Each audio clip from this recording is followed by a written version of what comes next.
Hey photographer, Jessica Whitaker here. In this video, I am comparing the 50mm lineup from Sony. We're going from the 1.8 to the 1.4 and the 1.2 with side-by-side lens comparison images. By the end of this video, you will know which lens is going to be best for you, your business, and your bank account. As always, my video is timestamped, so if you want to scroll to any particular section, you can do that here on the video, and I will have a blog post down below with the sample images. I'm sharing it in the video too, but if you want to skip down to the blog, you can do so.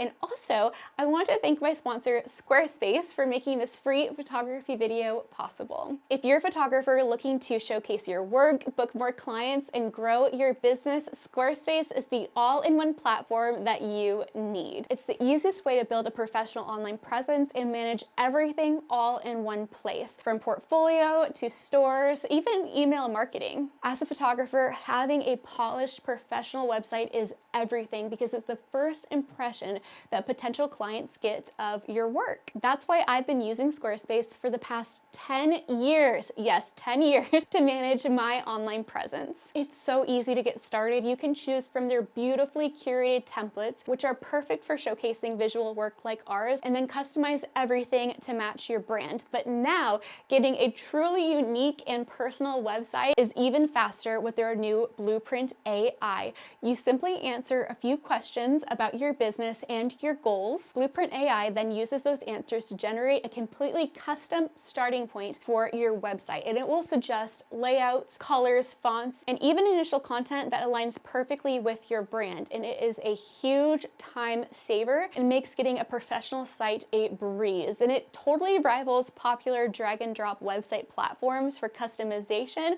while still giving you access to all of Squarespace's built-in features like their analytics, SEO, e-commerce, and marketing tools that other platforms just can't compete with. And let's talk about the SEO because Squarespace makes it unbelievably easy to get found online. Blogging is built into the platform, and it's not just about sharing beautiful galleries, it is a powerful tool to boost your search rankings. Their built-in SEO features simplify everything. You can easily add keywords, meta descriptions, alt text for your photos in just a few clicks, which helps your site rank higher and get discovered by ideal clients. I've seen this firsthand. I still get inquiries from a Columbia University graduation blog post that I did in 2023.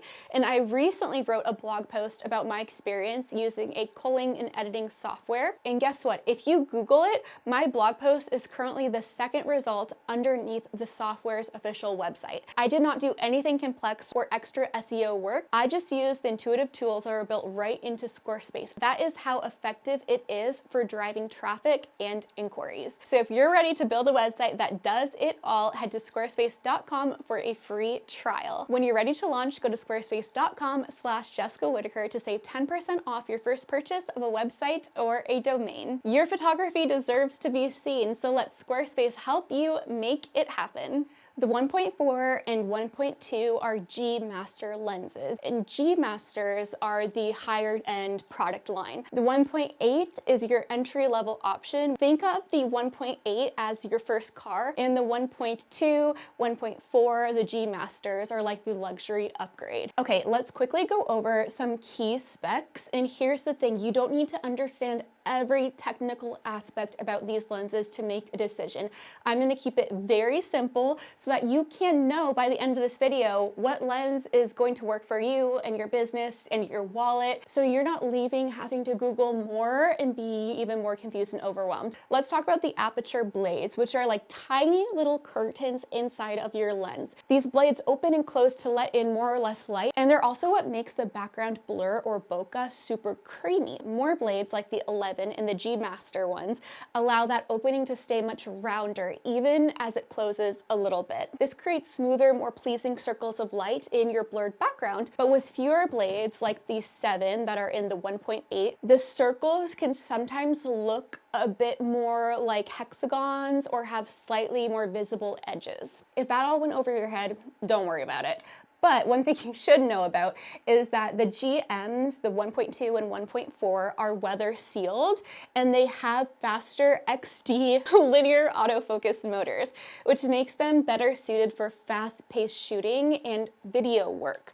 whereas the 1.8 does not have weather sealing, and it also uses a simple DC motor. Stay with me here, okay? The minimum focusing distance of the 1.2 and 1.4 is also shorter, so this means that you can get a little bit tighter in your portraits. It's not enough to make like that big of a difference, but you can get a little tighter. As for the build quality, the 1.8 is made of a lighter weight plastic and the GMs are made of a heavier metal. They're completely weather sealed, and they also have a tactile aperture ring on the lens itself. So let's talk now about the autofocus and movement. I tested all three of these lenses with my friend Jade running back and forth in the rose garden. And this was kind of around golden hour-ish, and I had the camera in high-speed continuous mode. All three lenses handled the movement very well.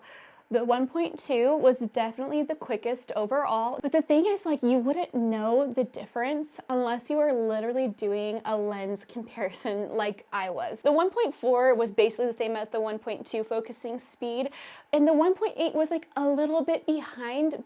But like I said, unless you're comparing all three together like I did in this video, you're not gonna be able to notice the difference. Another important thing to note is there's other factors that affect performance on a camera. It's not always just the lens. The SD card speed, is your shutter speed fast and is it accurate? And also, what is like the drive mode you have your camera in? Is it on single shot or is it on continuous? As for the sharpness, the GM lenses, the 1.2 and 1.4 are sharper. The lens flare and the bokeh. So let's talk about the fun stuff. And this is where you really can visually see a difference. This is all going to be very subjective to what you prefer. The 1.2 had the most beautiful, soft, cinematic lens flare during golden hour. The 1.4 was close behind. It has slightly a different look that I can't really describe other than showing you the example photos right here. And the 1.8 had some flare, but it was crisper. This leads us into the price, because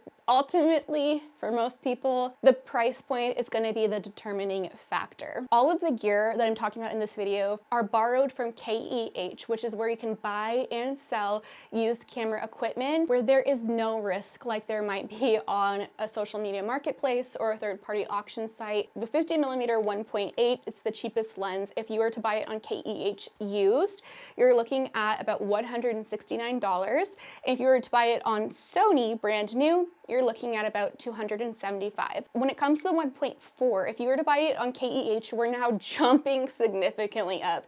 Okay, we went from like $170 to $1,000.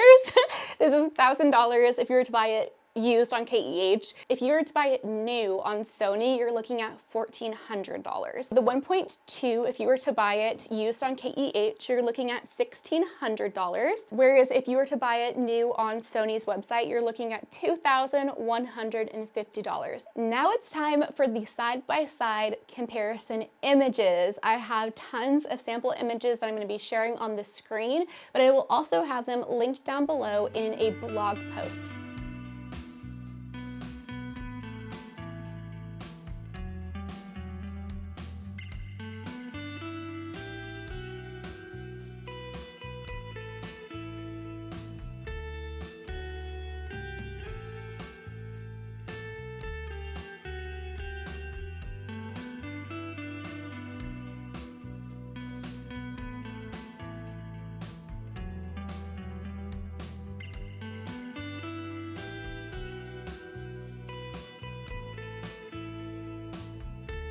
Let's now talk about who I think each lens would best suit. 50mm 1.8. It's best for beginners, generally speaking. It's a great first prime lens. But just because it's the cheapest option and it's geared towards beginners doesn't mean that a pro, like the pro of the pro, National Geographic, be like, doesn't mean that they can't use it. I know a professional photographer who she shoots for like editorial stuff and she has the 1.8. A 50mm 1.8, regardless of the brand, it's nicknamed the Nifty-Fifty. And back when I got my very first DSLR camera, it was a Nikon from Costco and it came with 2 kit lenses. I went for the 50 1.8 when I decided to buy my own lens, a prime, and it's a very common prime lens. The 1.8 is affordable, it's sharp, and it's fast.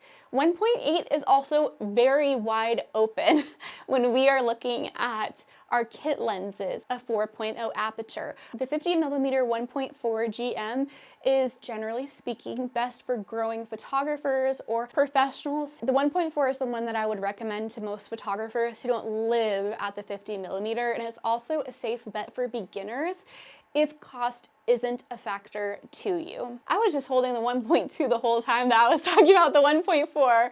Anyway, now on to the 1.2. If you are a seasoned photographer and you know that the 50mm is a favorite focal length, you already shoot wide open, or you like to shoot wide open, or you want to shoot wide open at 1.2, or you know that you would utilize the 1.2 and that this is a style that you'd fall into, but at $1,600 used or $2,150 new, it is like a luxury item. If you want the 1.2 for that dream factor, you need to know how to work with different lighting situations and what lighting is going to create that ultra dreamy vibe that you might be gravitating towards.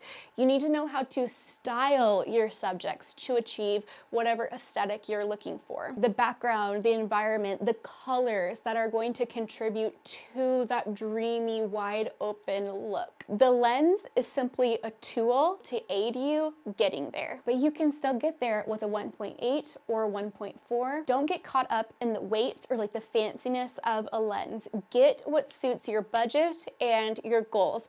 And I know how it feels to try out a new camera or a new lens that is a step up from what you already have. Trust me, I still shoot with my Canon 5D Mark IV, okay? It's easy to fall in love with something because it feels better than what you already use. Maybe it operates faster. But the thing is that it's just a temporary feeling. It's a rush. It's so important to be content in what you have and make financially responsible decisions and upgrades. Don't fall for the marketing of, if you want to take better photos, then you need this new lens or you need this new camera in order to be successful. You have to upgrade from DSLR to mirrorless if you want to go further in your career. Do what you need to do to put blinders on. Unsubscribe from newsletters of camera brands. Unfollow those brands on social media, whatever it takes for you to shut out the noise so that you can make the best decision for yourself, your business, and your bank account. Master your skill first, because when you do, any gear that you purchase, whether it's high-end or budget-friendly, it becomes a tool, not something that improves your skill, but something that enhances your creative result. Then you're able to make smarter purchasing decisions with a clear head and not from a place of FOMO or pressure. You're choosing gear intentionally and not reactively. And that in turn allows you to make the best decision for your business, for your bank account, and for your personal taste. Something that you can use, love, and rely on for years and years. If you're a photographer and you're looking to join a kind, encouraging, and inclusive photography community, check out my free photography Facebook group called Build and Bloom. This is the best place to ask questions about your specific photography business. So whether you want help answering a tricky client situation, or you want an extra set of eyes on a gallery before you send it out, or maybe you have more questions about which 50mm would best suit you, you can ask away in my Build and Bloom Facebook group. And I also have the Build and Bloom Photography podcast wherever you get your podcast. I believe in you and I believe in your business. Be sure to hit subscribe so you're the first to know when new free videos for your business come out, and I will see you in my next video. Click right here to watch and to learn. I'll see you there.